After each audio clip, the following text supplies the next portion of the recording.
Hey, welcome to the CreditFulFill channel. If you're searching for information that works today regarding credit repair, then you've come to the right place. On this channel, I talk all things credit related from personal to business. So if you find value in the content that I drop here, go ahead and like and subscribe, and make sure you hit the bell notification so you can get notified as soon as I drop new videos.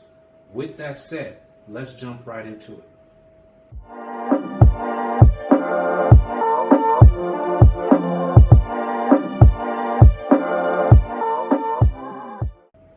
Today, I want to talk with you guys about collections. We're going to talk about why you shouldn't, and I stress, do not pay collections. That's right. Keep your money in your pocket or purse and do something else productive with it. I'm going to explain some of the dirty tricks, games, and underhanded techniques and tactics that the collection agencies use, so you know what to look out for. So the question of the day you might be wondering is, Adam, why are you saying I shouldn't pay collections? Well, let me let you in on what's happening behind the scenes. Imagine for a second you owe, say, $500 to T-Mobile. After enough time has passed, T-Mobile will likely move on and probably cut the relationship with you, but before they do, they'll likely sell the debt to the highest bidder because they want it off their books. This is called a charge-off.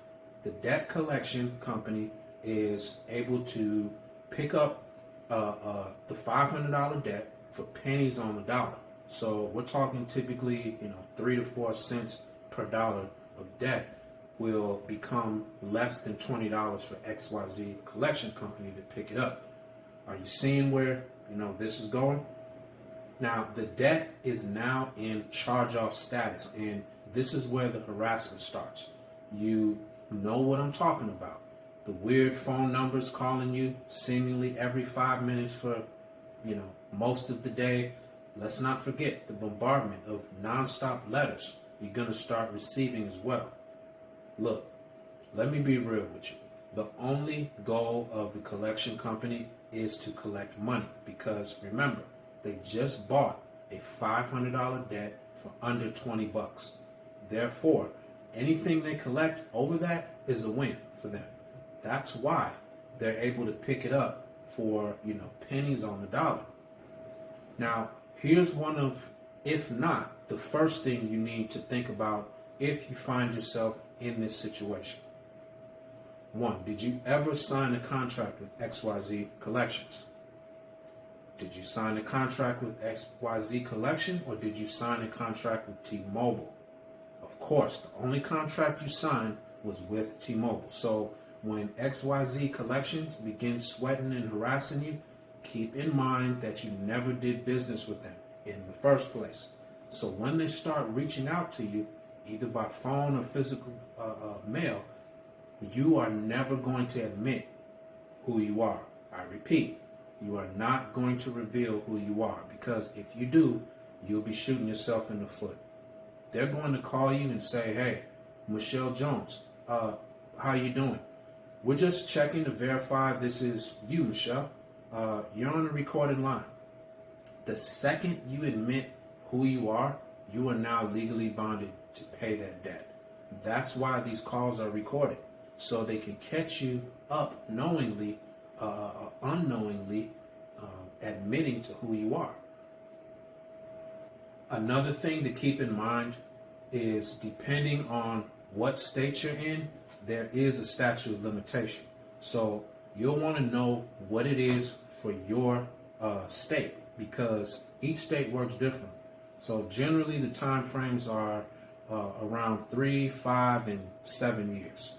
So what this means is, after the time is up, they can't legally collect on that debt any longer. So get to know your state-specific statute of limitations. Another thing you want to look out for on the letters they send you is, the small print. What the small print talks about is how much time they have to collect and they don't want you to see it for a reason. So you may need to break out your magnifying glasses. Okay, so in addition to the statute of limitations for collections, the debt being listed, it could also say that the statute of limitations has passed and that the debt is no longer owed. So make sure you are paying close attention to the letters. They should tell you exactly how much time you have left and if it has passed the statute of limitations. Also, if you start paying a charge-off collection prior to the statute of limitations, then it will reset for another 7 years. For example, your statute of limitations for XYZ collections to collect a debt from you is 3 years. Within this time, you make a small payment, not even a full payment. Guess what you just did? You've now admitted it's yours. So the 7-year clock for the debt to be on your credit report and for them to collect has now been restarted. You now have a new 7 years debt on your credit report.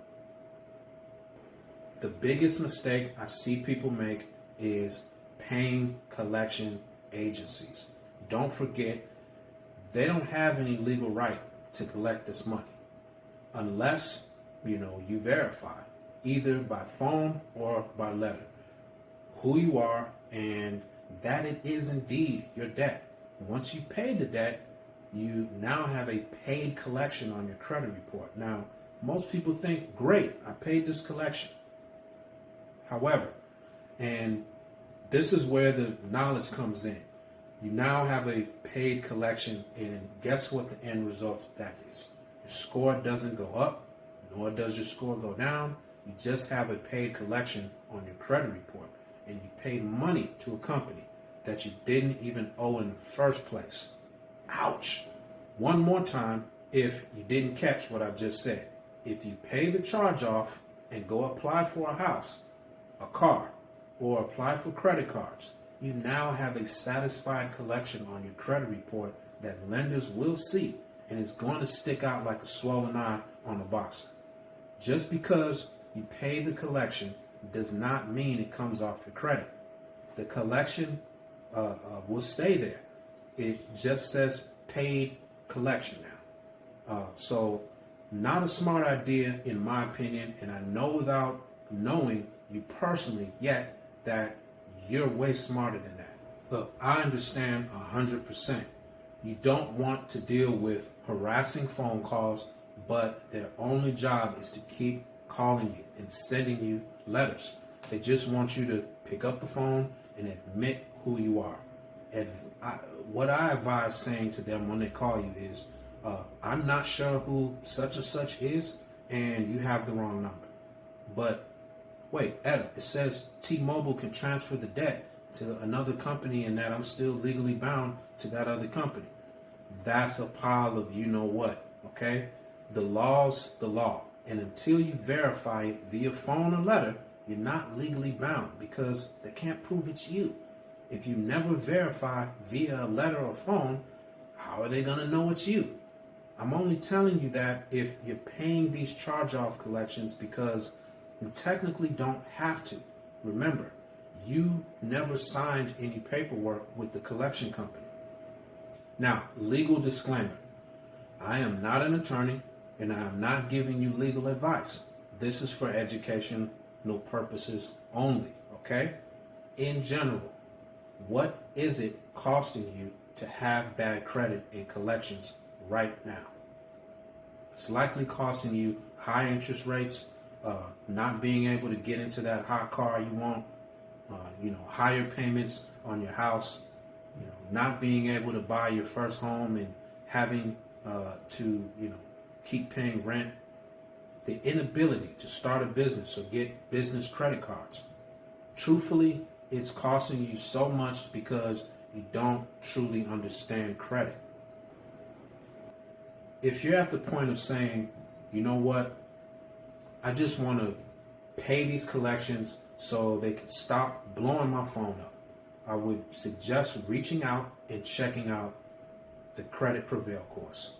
I know the law, and the FCRA RA rules and regulations. I know what legally can and can't be removed and the statutes for each state. If you're going to, pay it anyway and you need help removing stuff, why don't you learn how to delete collections and charge-offs the right way and the fast way yourself? At least you won't have a paid collection, and instead of having a 7-year collection that's going to be on your credit because you just paid it, you can actually have it removed the right way because we know the law. I know what can be removed, like the negative, obsolete, unfair charge-offs from your credit report and what you're not obligated to pay. I'm here to help. Hang on comfortably to my years of experience and a phenomenal DIY credit training program called the Credit Prevail Course. I give you the education to help you change your life. Just remember, we're grown adults here, and time goes by every day, never to return again. I can help you remove the negative information. So if you need help adding trade lines and building up primary accounts, I can help with that as well. I then educate you so you never go backwards again and repeat the same mistakes. So remember the tips from this video and watch it as many times as you need to, but understand there's a way to do everything, and paying collections agencies is not the way to go. In a future video, I'll discuss something we do and what we recommend in cases like that that you'll find inside the Credit Prevail course, and it's called Pay for Deletion. For more information, you can visit us online at www.CreditFulFill.com. Until next time, be blessed and stay safe out here.